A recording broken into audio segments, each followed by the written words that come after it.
And in this video, we're going to be focusing on three main things. First and foremost, we're going to be talking about what slippage is. Secondly, we're going to be exploring a little bit more and talking about what gaps are as well as imbalances. And last, we're going to be discussing what causes these things to happen and also taking a better look at how they actually affect the market and the psychology of the masses. So let's go ahead and get started first with slippage. We've got gold up in front of us right now on a 1 minute chart. Very small time frame. And what we're going to do is we're going to walk through what a support and resistance trader may experience if they fall victim to slippage. Based off of what you've learned already, should be pretty easy to identify that this so-called support level that so many people around the world would be able to see is also liquidity. We're going to have lots of money sitting below this area. If our support trader sees the market coming down and into this area, they decide to buy. And perhaps this is what their trade looked like. They decided to purchase a position on this candle. Once the spread was factored in, they got their fill near 1797.5. They're risking about 12 pips, and they were targeting about 85 pips to the upside, bringing their reward to risk to a 7 to 1. On paper, this looks like a great potential trade for our support trader. Now, once they get in, the market decides to just kind of chill around for a little bit. We do understand that on a minute chart, each and every single minute that passes is going to give us a new candlestick. So not much time has passed between when our trader entered the position and when our trader in this example that we're talking about was reflecting on what might they want to do now that they're at break even. They decide to check the news, and they noticed that on this day, July 14th, there was no news between the hours of 6 and 7 a.m. That was when they were trading. And so there really wasn't anything fundamental on the table that could affect this trade. Suddenly, this happens. And we get that liquidity capture within a single minute. The market drops 70 pips to the downside, and our trader has been stopped out of the position. Now, even though we're talking about a hypothetical example, you're probably thinking, well, it's not the worst thing in the world.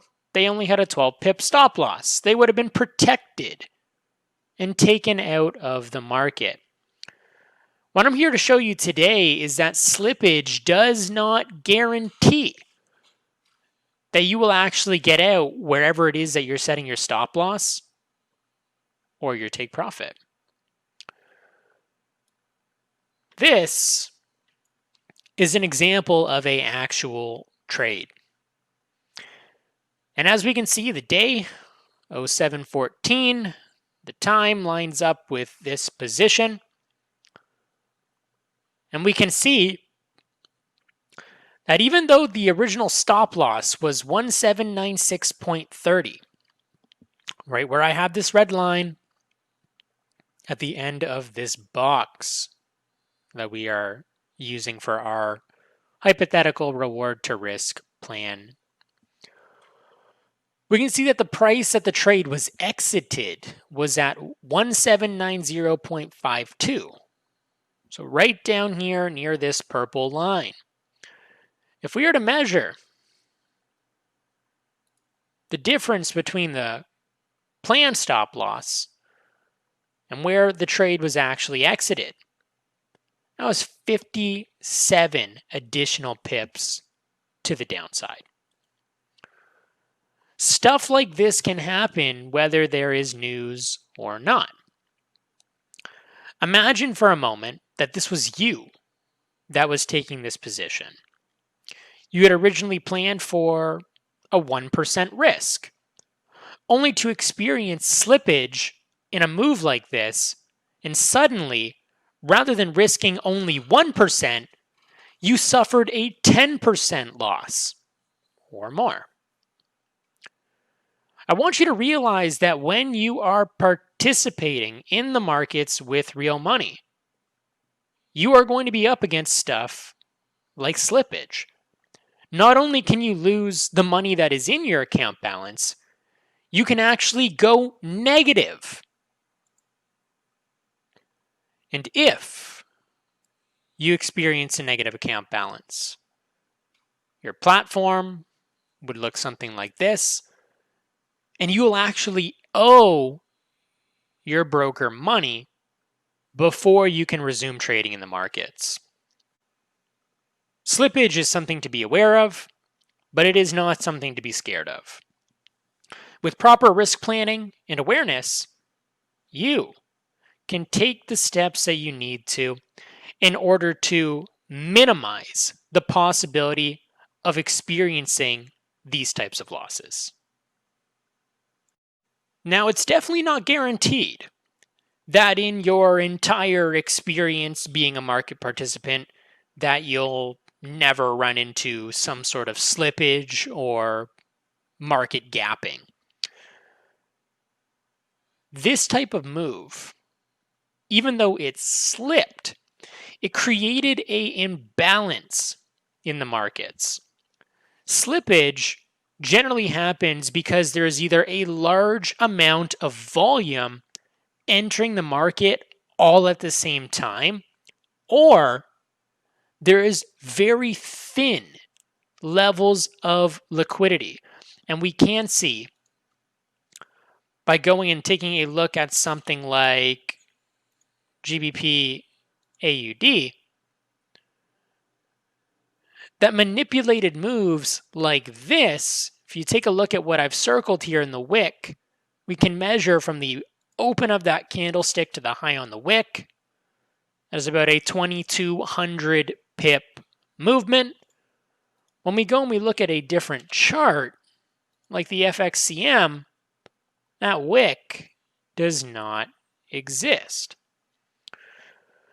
Now, these imbalances in the markets, they can happen while the price is moving, while the market is physically giving us updates second by second. But what happens when the market is closed? What happens when over the weekend we get something like this? And you see the market close at one price and gap higher or gap lower than where that week came to an end.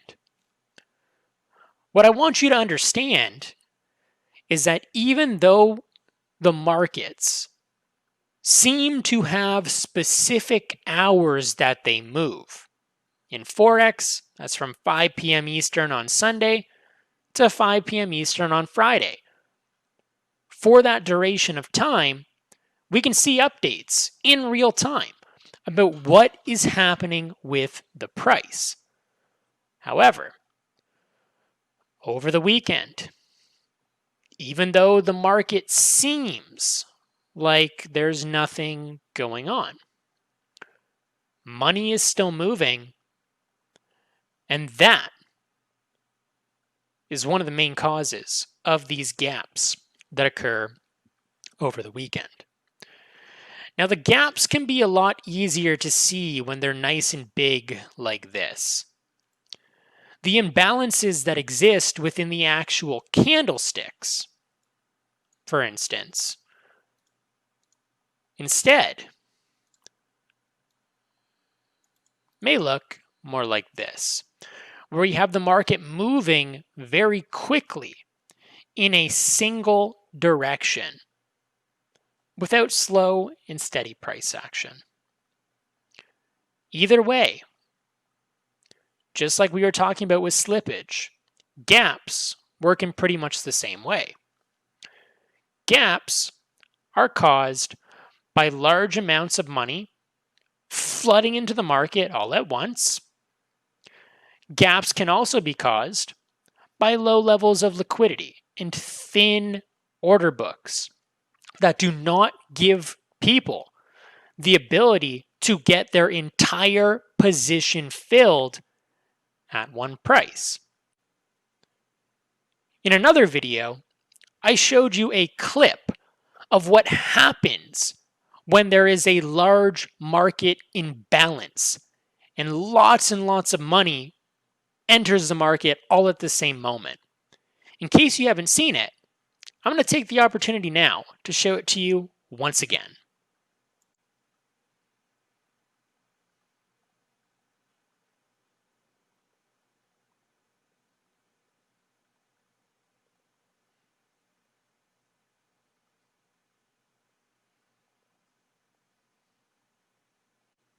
Now, it's not every day that we see movements such as what we just saw in that clip, or even if we were to look at another chart, such as the XBT CAD, where we see the price go from 11,898 down to 101 with 20 cents in a matter of minutes.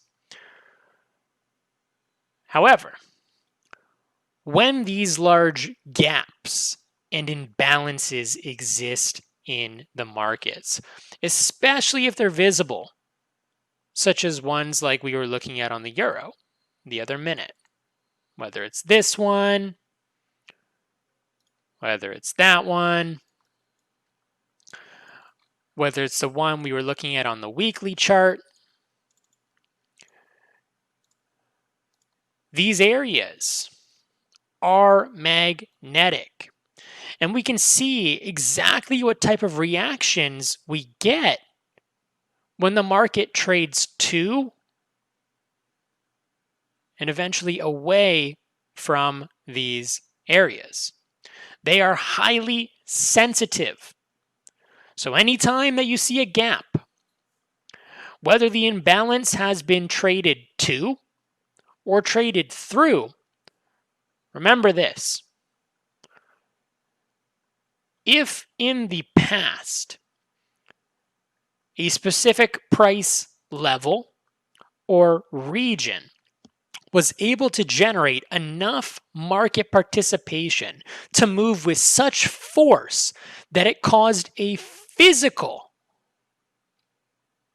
gap that is very, very easy to see with your eyes, you need to expect that in the future, that is going to be a magnetic and highly sensitive area for price.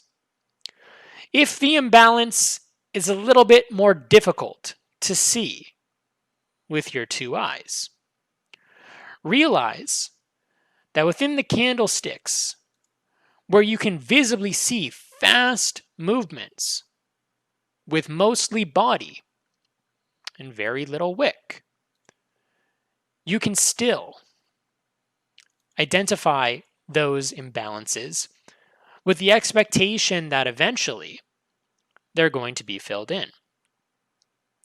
The last idea that I'm going to leave you with in this particular training is this. If it's fast, it won't last. If it's slow, it will grow. Knowing what you now know and understanding that there are conflicts of interest that exist within the realm of the markets, we're going to end this video with a clip that shows you how sometimes What you believe is an imbalance will be demonstrated by your broker in the form of a candlestick. But that candlestick may not actually be there to begin with. We were looking at 10,625 and why we were targeting that imbalance. And I don't know if it's just me, if my eyes are playing tricks on me or what, but a minute ago when we were looking at this exact same chart, there was not a candlestick there. There was a gap there, and now there's a candle. So did you see that as well, Jordan, or is it just me? Candlestick magically appeared. I'm wondering. I mean, I've seen it do it multiple times. It's like they just like fill it in, just make up some magical candle. I don't know what just happened. Like literally 30 seconds ago, there was a gap, and now there's a candle. It was the same target either way. You know, we're looking at the same price point, but there it is. There we go. The candle disappeared again. You can see these imbalances with your eyes as you put in the time to train them. You know, just because there was a gap here that we could see, that is apparently switching back and forth between being a candle. Maybe it doesn't want to be a candle today. Maybe it'll want to be a candle tomorrow. As you could see, we were able to identify that imbalance when there was a candle there, and now the candle is gone again.